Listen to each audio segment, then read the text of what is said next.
I'm just saying, these are the things they don't hear in the news that I would like to hear. Some real honest commentary. They don't seem to allow that. Nobody really wants to tell the truth, but I will tell it. I'll tell it about someone else. I'll tell it about my own life.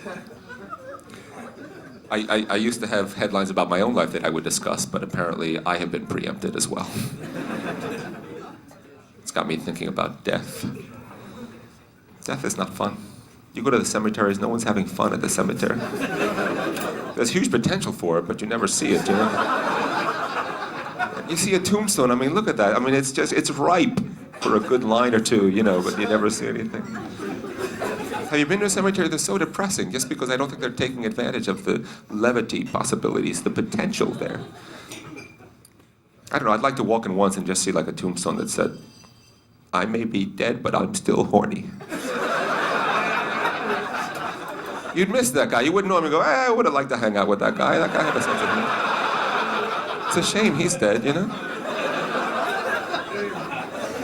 All right, well, let's say you walk into it. Let's just suppose, just go with me. You walk into a cemetery and you walk in and the first headstone you see says, I'm standing right behind you. I would be like, oh, you got me now. You're good, you know. But that would just never happen.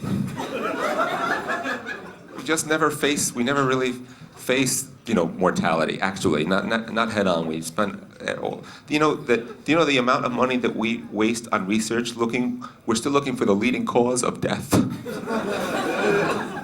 It's birth. There is a 100% correlation. I don't know how people keep missing it, you know? No one has ever died without being born first. At some point previous to the death. It's just a matter of how long there is in between, but my girlfriend has just informed me that she's going off the pill.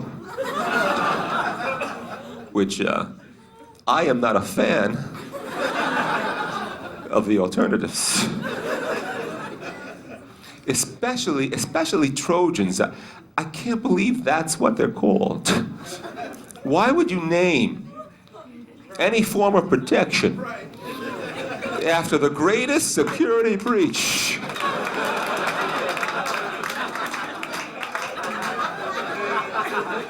in the history of protection? How could you have a marketing team so backwards, so dyslexic to get something that fundamentally wrong? For the record, the Spartans used a Trojan horse to sneak in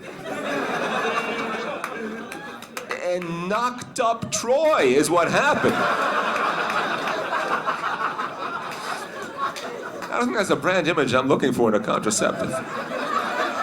Honestly, it sounds to me like it would be a lot more appropriate for some sort of fertility-enhancing technology.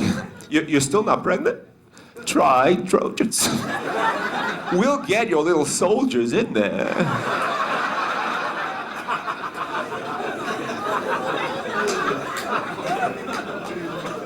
I want to thank you guys right now for following along as much as you have. A lot of people don't make it to the end of anything I say. You guys are ahead of the curve, and I really appreciate that. People ask me, then, Bill, what if they don't? What if they don't get you? What if they don't follow along? What if they peter out? What if they don't get there with you? I could care less. Is it I could care less or I couldn't care less? I always say I could care less because I couldn't care less which one it actually is.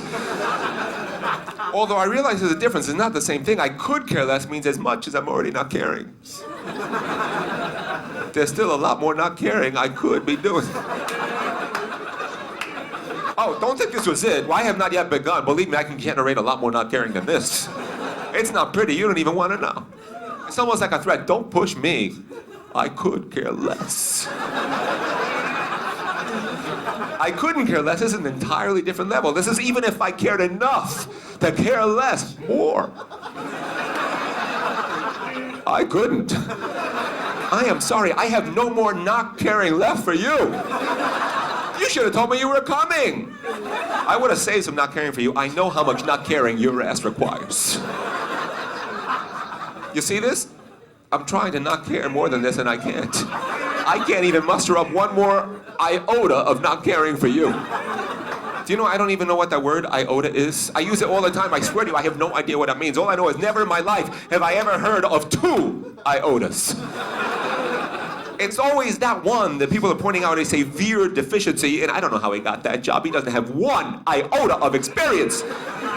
If he had the 1, I wouldn't have a problem with it. I've never heard of any other unit of human measurement where the second you reach the minimum requirement, you peaked, you'll never have 2. Don't even try for 2. There's no such thing as 2. I would give 2 iotas just to find out why you can't have more than 1. If I ever have kids, I hope it's twins. I'm gonna name them both Iota.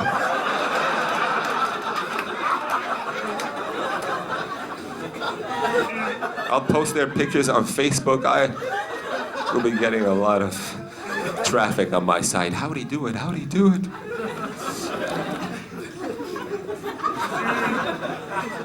I'm gonna have to get my identity stolen, by the way, just so I can stop these people that I have lost touch with deliberately from tracking me down on Facebook.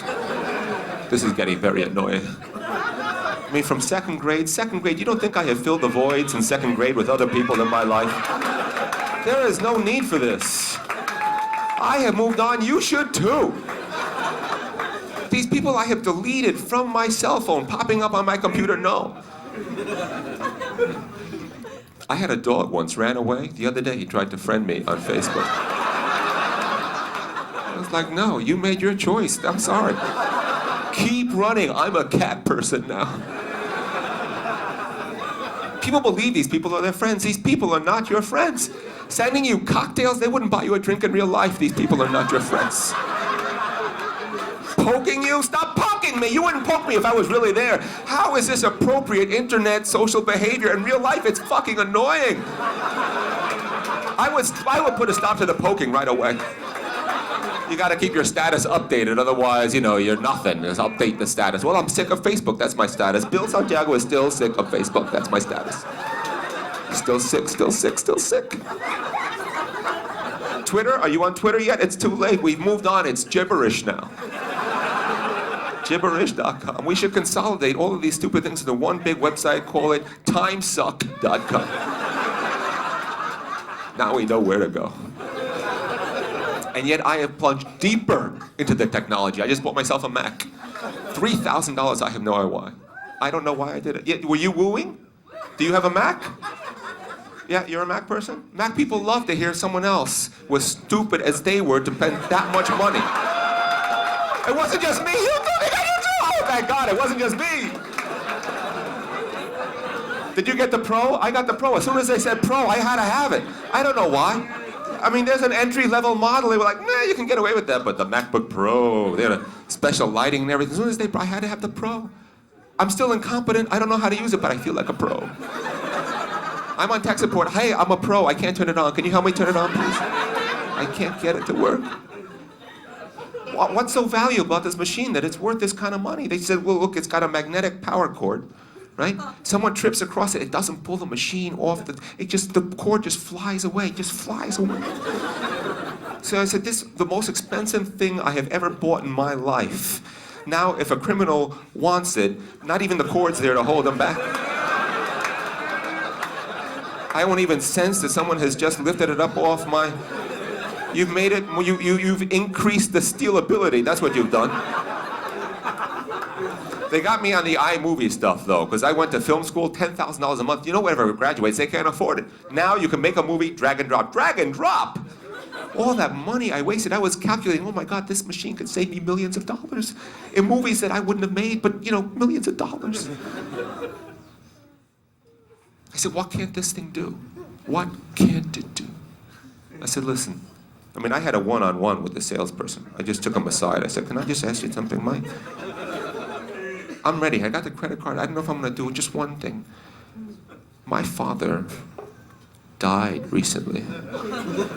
Is there any way that I can contact him through this machine? He didn't even skip a beat. He goes, yeah, there's an app for that. So now I'm like waiting for my father to friend me on Facebook. I'm like,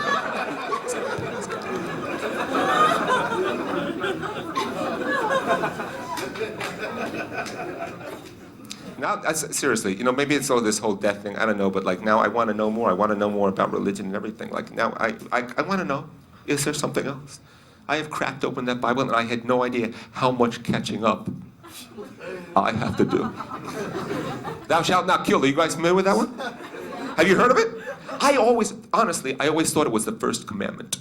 I just figured something that important, thou shalt not kill, had to be way up there on the top of that list. I Googled it, number 6. That blew me away. 6, according to the 10 commandments, there are 5 worse things I can do to you.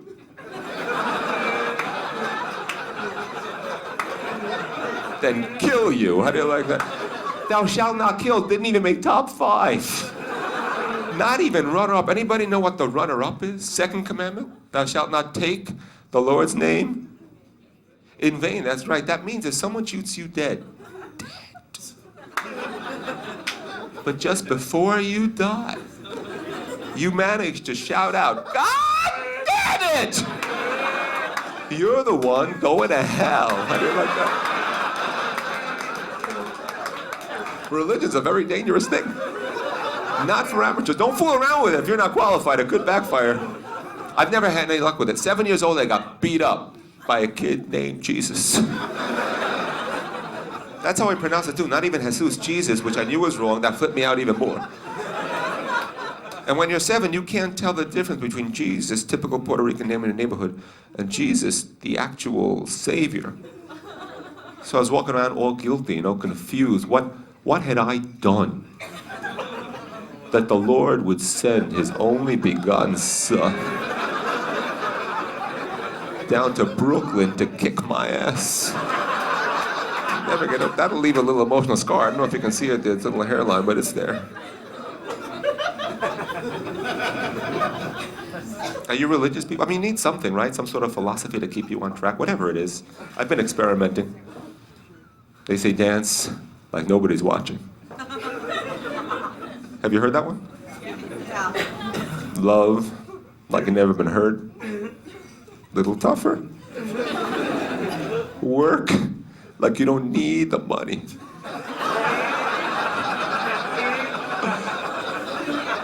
I say work like nobody's watching. Love like you don't need the money.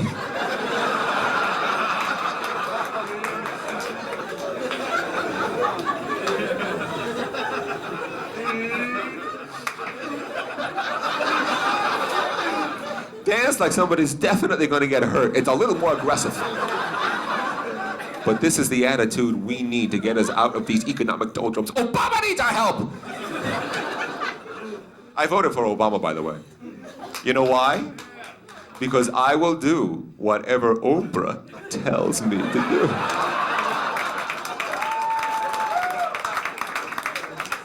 I'm no different than anybody else. Oprah says read, I read.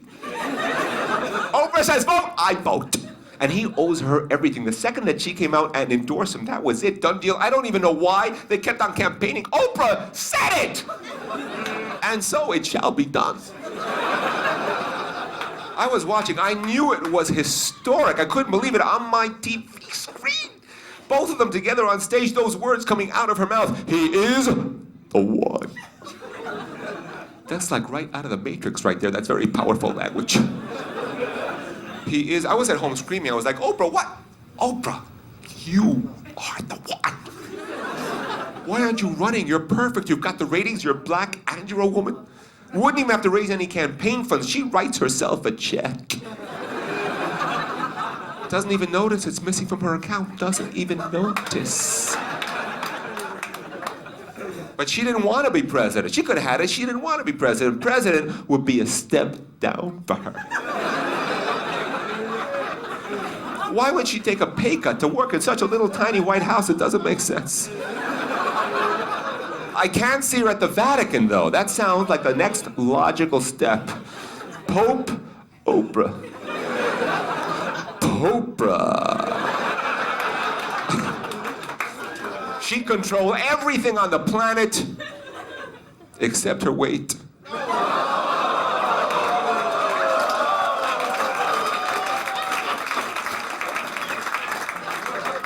The robe is one size fits all. It's not an issue. But we did it. We're so proud of ourselves. We finally did it. We finally got a black guy in the White House. We're so proud. He's only half black. We're still proud. You know, we still don't know if we can get a 3/4 black guy in there. That's never been done. That would be an entirely different milestone that has not been achieved. Bill Clinton, he was the first black president. He was all white. We're really taking baby steps on this one. It's very incremental progress.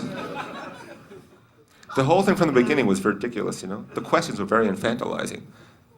Are we ready? They're asking us if we're ready. Are we ready for a black president? Are we ready for a woman in the world? The whole rest of the world is doing it already. We're behind. This was our moment to play catch up. I was hoping we'd play the wild card. I wanted to see like an HIV positive, transgender, devil worshipping paraplegic with a lisp. If they can balance a budget, let's give them a shot. That's mine. Get them in there, get them in there. I'm liking that Michelle, though, more than anything else about this administration. Michelle. She deserves more than that.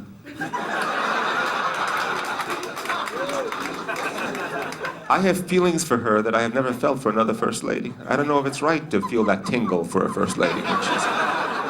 Every time I see her on TV, I swear to you, I just have to stop and I'm like, oh, please, turn around, please. Just a little bit, just a little bit, just a little bit. First lady's got back. There's your stimulus package right there.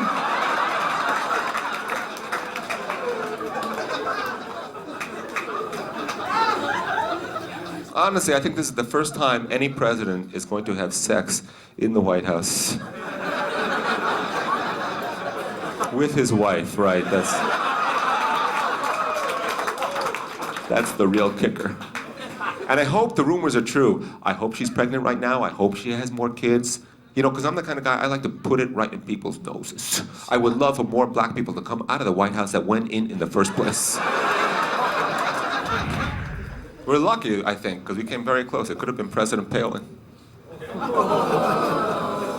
If McCain had won, he would have died from the shock day 2, President. I guess I don't think I could have taken that voice, you know? Take it from a gal who preaches abstinence to her very own teenage daughter. Results may vary.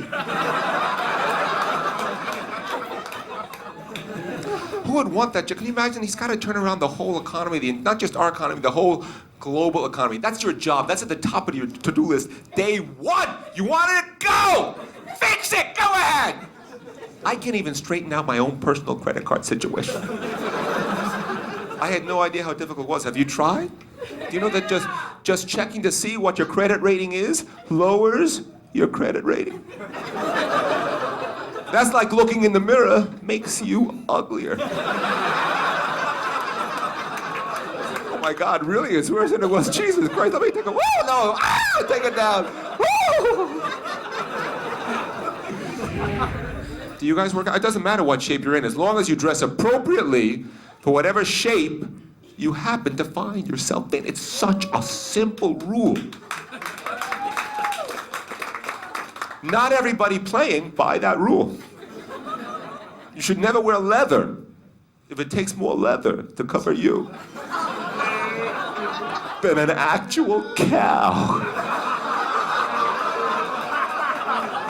Do you see what I'm talking about? That's the litmus test right there.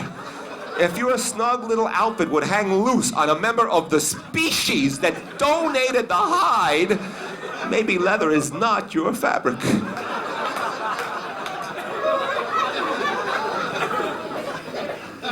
Do you know, I recently found this out. There are now just as many overweight people on the planet as there are people who are starving. We've got enough food.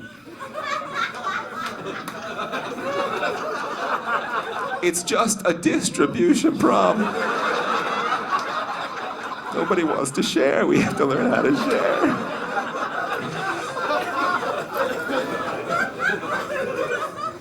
And the United States, we're the biggest offenders. We are the fattest people on the face of the planet in all human history. I'm not sure when we took the lead, but I'm guessing right around the time Popeye switched from spinach to fried chicken.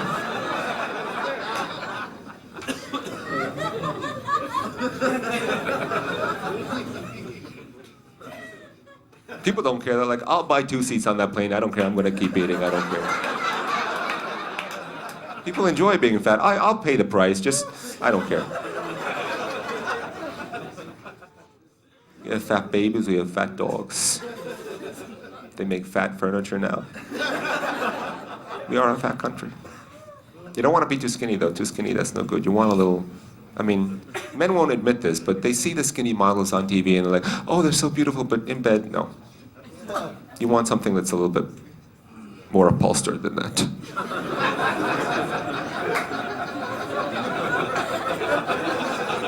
In the dark, that's what makes you feel good.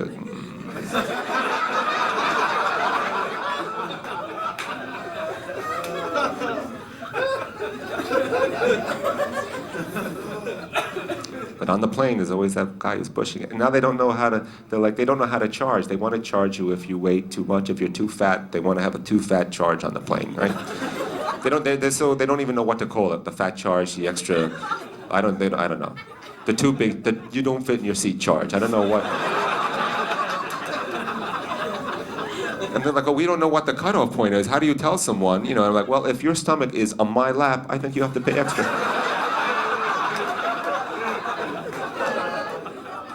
I deal with a lot of flying, you know. I wanted to get on the very next flight. Like, I was at the airport a little bit early, and I knew the next flight was empty. I said, can I please just take this one? Can I get on? And they were like, no. Stupid rule, stupid rule. It made no sense. I said, why? So because if we break the rules for you, we have to break them for everybody. And I said, no, because if you break the rules for me, you can we have to break the rules for everybody rule. Making that second break actually a reinstatement of the rule you didn't want to break in the first place.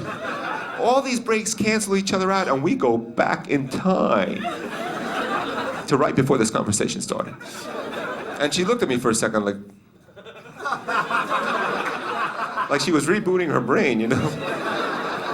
Do you want a window or an aisle seat, Mr. Santiago? It's like, man, that's the victory for the day. You know what I have noticed? Because I keep track every time there's a plane crash, the next day on TV, you can count on this. They drag out all the experts to try and convince you to get back up in the air and keep on flying. Like you didn't see that ball of fire all day long yesterday on the news. Like that might not give you pause. And it's always the same ridiculous argument. Statistically, flying is still safe. Statistically. Same with sharks, by the way. Statistically, you have a better chance of winning lotto or getting struck by lightning than attacked by a shark. Unless you happen to be in the water. Then the shark has a better chance of winning lotto than you do of getting away from the shark. Unless the shark gets struck by lightning. Then for that split second, you actually have a better chance against the shark than against the odds of winning lotto. Unless, and here's where it gets a little tricky, you win lotto, which suddenly puts you into the highest risk group for both shark attacks and lightning strikes. Statistically, there was no way out. You were screwed. You should not have flown that day. People don't realize there's different kinds of crashes. That's not generally known. You have your regular crash, you don't even hear about those. And then there's charred beyond recognition. You notice how it's never just charred? It's always beyond recognition. Like you're gonna run into someone who is charred.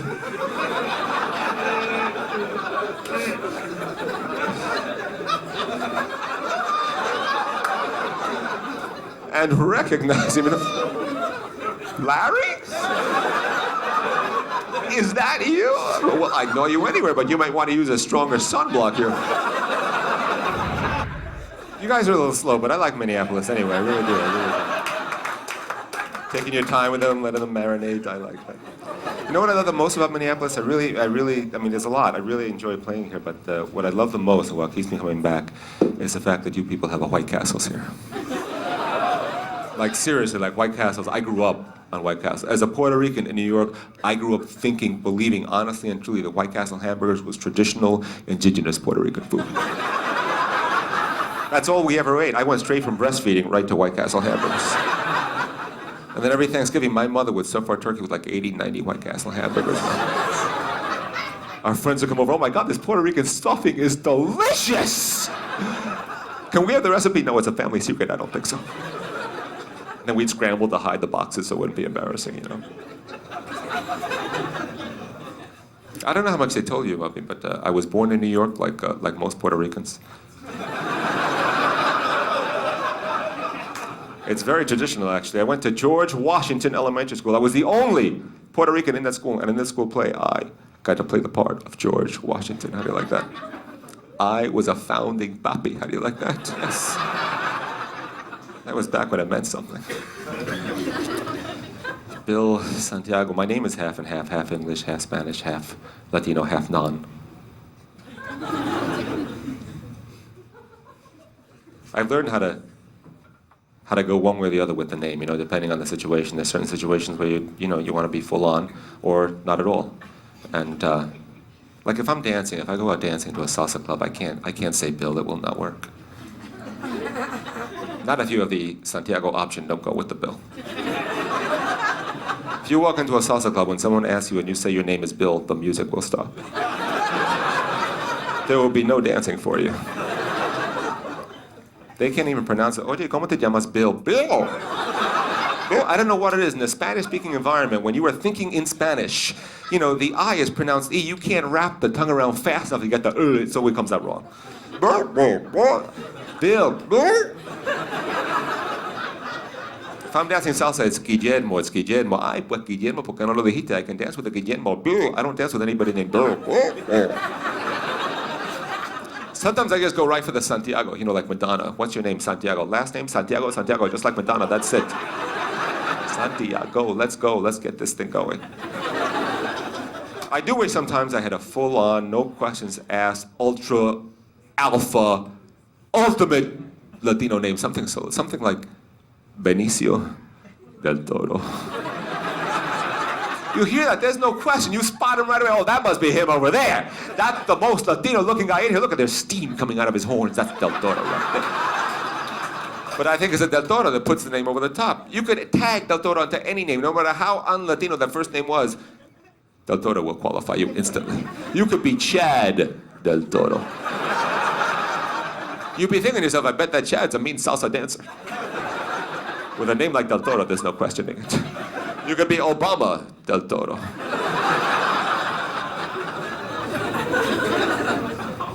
Speaking of which, Obama's not even talking about immigration, is he? Right? Yeah, and there's no solution. I heard some crazy things during the campaign. For a while, they were talking about deporting all the illegals. It's ridiculous. It's too late. Cinco de Mayo is now an official American holiday. As a Puerto Rican, I don't celebrate it. As an American, I have to. It's on the calendar I bought at Walmart. And everybody thinks, they just assume it's Mexican independence. It had nothing to do with Mexican independence. It was a temporary victory in the town of Puebla, Mexico, by the Mexicans over the French, happened on May 5th, Cinco de Mayo. What you never hear is that 2 days later, the French came back. And whooped Mexican butt. That never gets mentioned, but it does illustrate just how festive and optimistic the Mexican people are. They were like, screw it, we had 2 good days. Break out the tequila, this is gonna be a holiday from now on. We did 2 days, people, make it official!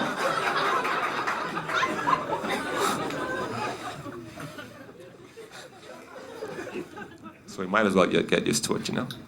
Stop all that English-only talk. There's no more English-only in this country. There's a lot of Spanish out there. Yeah, you better start at least mixing it up, you know, some Spanglish. You can't go anywhere in this country without hearing a little Spanglish. Atención, Kmart jobbers. It's a beautiful thing. How can you not love the Spanglish? Twice the vocabulary, half the grammar. It's made for this country. It's custom made. Watch out, it's coming. I mean, I grew up with it. You know, every night around the dinner table, you want more to eat? No, gracias, estoy full.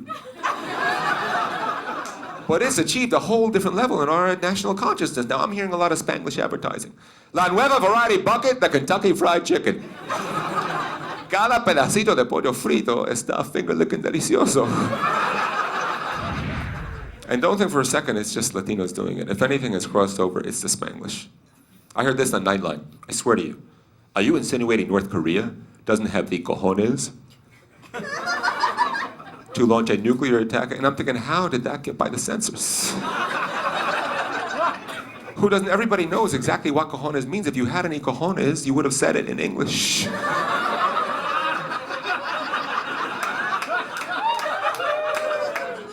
And then they hit me, wait a second, that's what you'd never hear that in a verse on Spanish TV. Entonces os quiere decir que Corea del Norte no tendría los testicles?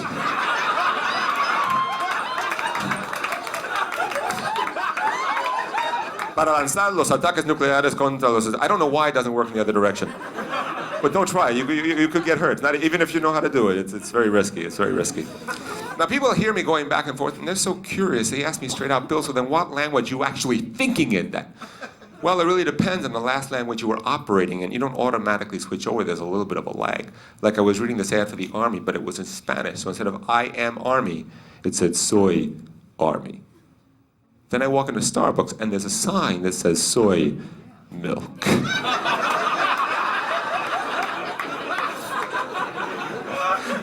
I was like, that's impossible.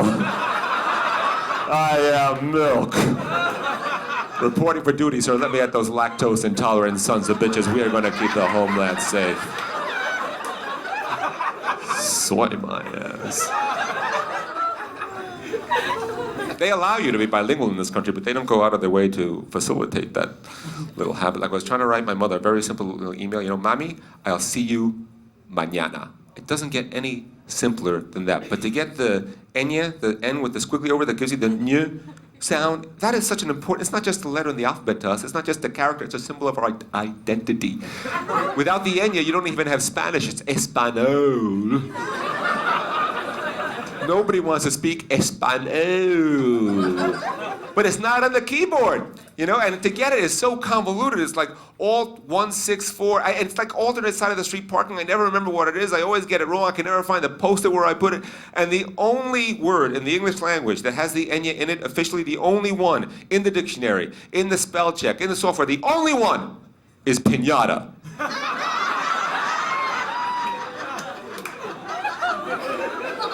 So I have to write piñata. And then cut and paste.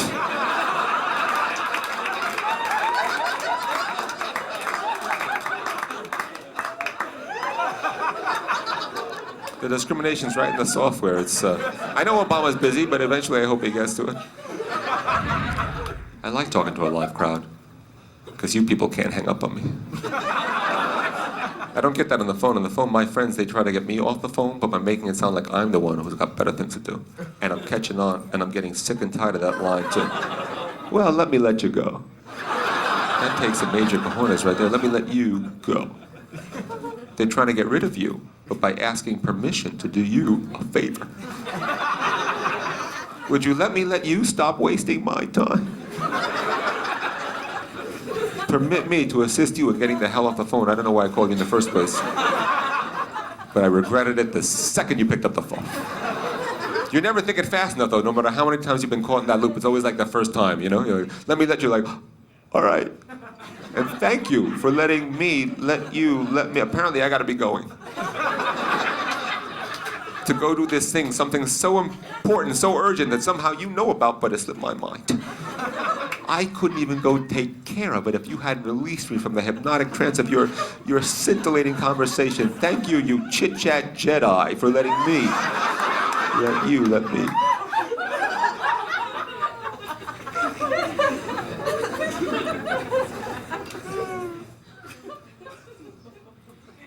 I got up early for you people. I hope you appreciate it. Are you two wearing the exact same shirt? You are. I looked over. Every time I looked over, I was like, "What's something that's going on over there? I don't know what it is." I couldn't stop, but now I have to stop. What happened? It's not the same shirt, but it's the exact same. You are really twins? You're not the iota twins, are you? I have to start wrapping it up here. I want to be honest with you people. This show has veered way off course. I don't know why I went into that stuff at the top of the show. I lost all my bearings. I have no idea what I've been doing ever since I stopped talking about Farrah Fawcett's nipples. I have no idea what I've been doing. I've been looking for a way to get back to that, and I can't. I'm glad I got away with as much Spanish as I did tonight. Believe it or not, there are still pockets of resistance against the idioma.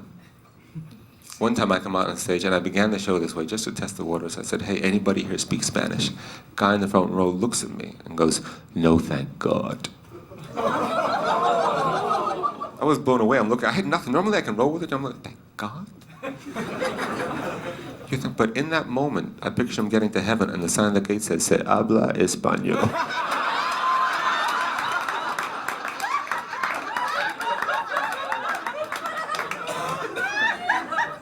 My father was so hardcore about making sure that we got the language, that we spoke Spanish, that we had the culture, that he had passed that along. He used to lock me and my three brothers in the car every year for the trip from New York to Florida, and the whole way, no matter how long, we weren't allowed to speak anything but Spanish for like 20 hours, nothing but Spanish, or he'd flip out, "No, tiene que ser en español," no matter what was going on. We're like, "But papi, there's a train coming, a train!" "No, español, but a train!" And you're freaking out because your Spanish isn't kicking in. "Ow, choo-choo!"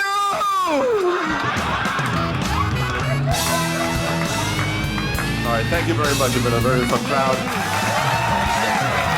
Thanks for coming out. Enjoy the rest of your evening.